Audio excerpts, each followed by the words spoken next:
Hello, good morning आप सभी को। आप सभी कैसे हैं? और मैं आशा करता हूँ आप लोग ठीक होंगे। तो जैसे कि पता है दोस्तों कि आज है गणतंत्र दिवस 26 जनवरी। यानी कि 26 जनवरी को हमारा गणतंत्र दिवस मनाया जाता है। और ये आखिर क्यों मनाया जाता है इसके बारे में हम लोग महत्वपूर्ण चर्चाएं करने वाले हैं। तो सबसे पहले आपको गणतंत्र दिवस की बहुत सारी शुभकामनाएं। और जहाँ पर भी हैं आप गणतंत्र दिवस में शामिल जरूर होइए, ठीक है। और इसको हर्षोल्लास के साथ मनाइए, क्योंकि ये बहुत ही महत्वपूर्ण मायने रखता है कि आप जिस देश में रहते हैं वहाँ पर एक लोकतंत्र बना हुआ है। और ये भारत जो है वो विश्व का सबसे बड़ा लोकतांत्रिक देश है। और इसे लोकतांत्रिक बनाने में हमारा संविधान जो है वो बहुत ही महत्वपूर्ण भावनाएं देता है लोगों को, ठीक है। तो महत्वपूर्ण स्थान जो है वो हम मिला हुआ है संविधान के जरिए। तो उस संविधान को हम लोगों को याद करते हुए भारत के गणतंत्र दिवस को मनाना है, ठीक है। तो चलिए हम लोग महत्वपूर्ण बातें डिस्कस करते हैं इस 26 जनवरी से। तो आपको पता है कि 26 जनवरी जो है एक्चुअली में 26 जनवरी को हमारा संविधान जो है लागू हो गया था। और वो ईयर था 1950, 1950 जो है वो ईयर था। और डेट थी 26 जनवरी। इस दिन हमारा संविधान जो है वो लागू हो गया था। लेकिन एक्चुअली में अगर बात करें कि हमारा संविधान बनकर कब तैयार हो गया था, तो डेट थी 26 नवंबर, 26 नवंबर और 1949, ठीक है। 26 नवंबर 1949 को हमारा संविधान बनकर तैयार हो गया था। और इसे 26 जनवरी 1950 में लागू किया गया था। हालांकि ऐसा क्यों किया गया था, क्योंकि जब बन गया था तो लागू कर देना चाहिए था। लेकिन वो बात अलग है, उसको हम लोग अभी आगे डिटेल में चर्चा कर लेंगे, ठीक। तो चलिए बात करते हैं 26 जनवरी के बारे में। तो आज जो है इस वर्ष जो है 2024 में जो है 2024 में 75वां गणतंत्र दिवस मनाया जा रहा है। कौन सा गणतंत्र दिवस है? तो 75वां गणतंत्र दिवस है, ठीक है। याद रखना, 75वां गणतंत्र दिवस है। और ये क्यों मनाया जाता है? क्योंकि इस दिन हमारा जो संविधान है वो बनकर तैयार हो गया था और लागू भी हो गया था। चूँकि बनकर तैयार हो गया था, उसको हमने बताया कि 26 नवंबर 1949 को तो बनकर तैयार हुआ था और लागू हुआ था 26 जनवरी 1950 को। तो इसी उपलक्ष्य में जो है पूरे भारत में गणतंत्र दिवस के रूप में मनाया जाता है। तो चलिए बात करते हैं इसकी कुछ हिस्ट्री की। तो भारतीय संविधान को अपनाने के उपलक्ष्य में हर साल 26 जनवरी को गणतंत्र दिवस के रूप में मनाया जाता है, जो 1950 में इसी दिन लागू हुआ था। 15 अगस्त 1947 को भारत एक स्वतंत्र राष्ट्र बना। भारत के स्वतंत्र होने के बाद उसका कोई अपना संविधान नहीं था। जैसे कि मैंने बताया कि भारत जो है 15 अगस्त 1947 को आज़ाद हो गया था, लेकिन उसके पास अपना कोई स्वतंत्र संविधान नहीं था। हम लोग 1935 में जो अंग्रेजों के द्वारा बनाया गया था संविधान था, जिसे हम लोग मिनी संविधान कहते हैं, उसी के द्वारा हम लोग चल रहे थे, ठीक है। भारत आज़ाद हो गया था और 2 साल लगभग बीत चुके थे, लेकिन भारत के पास अभी भी संविधान नहीं था। तो भारत के जो सदस्य थे भीमराव अम्बेडकर के द्वारा, भीमराव अम्बेडकर को अध्यक्ष बनाया जाता है और उनके द्वारा ही ये क्या किया गया, पूरा संविधान बनाने का कार्य किया गया। और आपको पता है कि संविधान जो है 2 साल 11 माह और 18 दिन में टोटल बनकर तैयार हुआ था, ये आपको पता है, ठीक है। अब इसके बाद आगे बात करेंगे हम लोग। ये कानून जो है एक समान कानून प्रणाली और भारत सरकार अधिनियम 1935 के एक संशोधित संस्करण पर आधारित थी, जिसे ब्रिटिश सरकार द्वारा लाया गया था। अभी मैंने आपको बताया कि जो 1935 का जो एक्ट था उसी के द्वारा भारत सरकार जो है वो तो पूरी तरह से निर्भर थी। और उसी के द्वारा अभी 2 साल तक भारत सरकार जो है वो चल रही थी। दूसरी बात करें, लगभग दो सप्ताह बाद यानी 1947 के बाद 2 सप्ताह बाद डॉक्टर भीमराव अम्बेडकर की अध्यक्षता में भारतीय संविधान का एक मसौदा तैयार करने के लिए एक मसौदा समिति नियुक्त की गई। यानी कि संविधान कैसे बनाया जाए, संविधान को बनाने की आवश्यकता क्यों थी, इसके बारे में डॉक्टर भीमराव अम्बेडकर की अध्यक्षता में एक मसौदा टीम बनाई जाती है। और उसके द्वारा ये बताया गया कि अब हम लोग क्या करेंगे, अपना देश का स्वयं संविधान निर्माण करेंगे, ठीक है। और ये अध्यक्ष कौन था इसका? तो डॉक्टर भीमराव अम्बेडकर था। उसी के बारे में आगे हम लोग बात करेंगे। तो भारतीय संविधान अंततः तैयार हो गया 26 नवंबर 1949 को। जैसा कि मैंने आपको बताया था कि 26 नवंबर 1949 को भारत का संविधान बनकर तैयार हो गया, लेकिन उसमें टाइम कितना लगा था? तो आप लोग बताओगे 2 साल। कितना सर?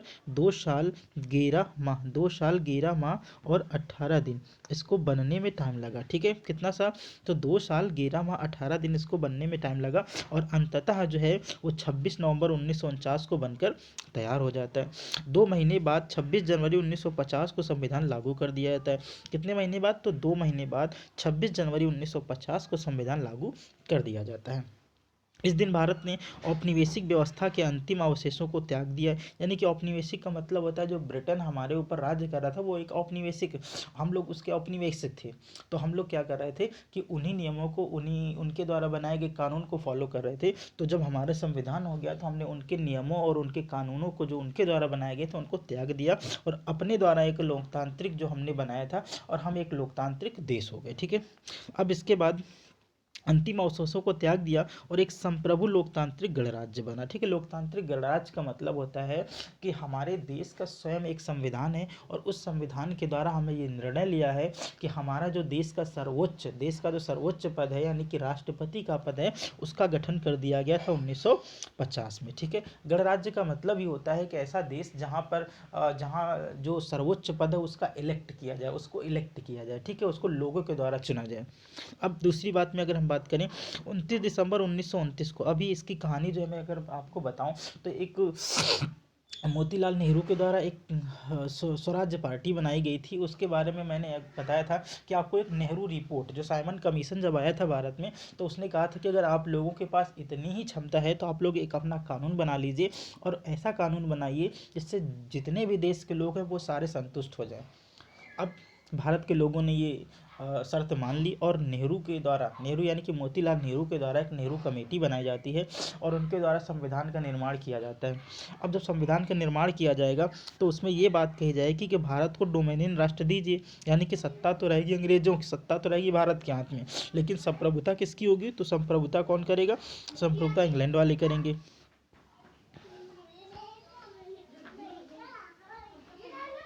और इसी बात को लेके जो मोतीलाल नेहरू के बेटे थे जिनका नाम पंडित जवाहरलाल नेहरू था, उनके और उनके बीच में जो है तकरार हो जाती है और इसे जो है नेहरू जी के द्वारा इसे नेगलेक्ट कर दिया था, यानी इसे अमान्य कर दिया जाएगा। और इसके बाद जो है 19 दिसंबर को ईयर था 1929 को पंडित जवाहरलाल नेहरू जो है वो कांग्रेस के अध्यक्ष बनाए जाते हैं और लाहौर में जो है अधिवेशन का आयोजन किया जाता है और उसी में क्या किया गया, नेहरू जी के द्वारा पूर्ण स्वराज्य की मांग रखी गई। पूर्ण स्वराज्य यानी कि पूर्णतः स्वशासन एक ऐतिहासिक प्रस्ताव पारित किया गया, यानी कि जो है वो जो सत्ता और संप्रभुता दोनों की दोनों जो है भारत के हाथों में हो, ऐसा निर्णय लिया गया। कांग्रेस पार्टी द्वारा यह घोषणा की गई कि 26 जनवरी 1930 को भारतीयों द्वारा स्वतंत्रता दिवस मनाया जाएगा। तो पहली बार जो है स्वतंत्रता दिवस जो है वो 26 जनवरी 1930 को मनाया गया। कब मनाया गया? 26 जनवरी 1930 को। और जब तक भारत आज़ाद नहीं हो गया हम लोग इसी 26 जनवरी को ही स्वतंत्रता दिवस के रूप में मनाया जाने लगा। लेकिन एक्चुअली में हुआ क्या कि 15 अगस्त को माउंटबेटन के द्वारा क्या किया गया, 15 अगस्त को स्वतंत्रता दे दी गई हमें। तो हम लोगों ने क्या कहा कि हम तो स्वतंत्रता दिवस तो 26 जनवरी को मना रहे थे, तो हम क्या करेंगे उस दिन कुछ ना कुछ ऐसा रखेंगे ताकि वो दिन हमें याद रहे। तो हमने क्या किया, संविधान बनकर जो तैयार हो गया था उसको हमने 2 महीने बाद लागू किया 26 जनवरी को, ताकि हम इस दिन को भूलें नहीं। दूसरी बात, आगे चलते हैं। पंडित जवाहरलाल नेहरू ने जो कांग्रेस पार्टी के अध्यक्ष थे ने लाहौर में रावी नदी के तट पर तिरंगा फहराया, यानी कि 26 जनवरी 1930 को पहली बार तिरंगा फहराया। कहाँ पर? रावी नदी के तट पर। और ये क्यों? क्योंकि पूर्ण स्वराज्य की मांग पर। इसी दिन अगले 17 वर्षों तक पूर्ण स्वराज्य के रूप में मनाया जाता है, यानी कि अगले जो 17 वर्ष हैं, जब तक हमारा देश आज़ाद नहीं हो गया तब तक हम लोग क्या करते रहे, इसी दिन को स्वतंत्रता दिवस के रूप में मनाते रहे। इसीलिए जब भारत ने 26 नवंबर 1949 को अपना संविधान अपनाया तो लोग राष्ट्रीय गौरव का प्रतिनिधित्व करने वाले दिन को मनाने और इसे लागू करना चाहते थे। इसलिए उन्होंने संविधान को याद करने के लिए 26 जनवरी को यह दिन चुना। आगे चलें। यह दिन हमारे लोकतंत्र और गणतंत्र के मूल्यों को मनाने, हमारे समाज और हमारे सभी नागरिकों के बीच स्वतंत्रता, भाईचारे और समानता के प्रति हमारी प्रतिबद्धता की पुष्टि करने का एक अवसर है। ठीक है। तो जितना भी अहम पॉइंट था हमने सब इसमें डिस्कशन कर दिया। ठीक है। तो आपको कैसा वीडियो लगा आप लोग कमेंट बॉक्स में ज़रूर बताइए।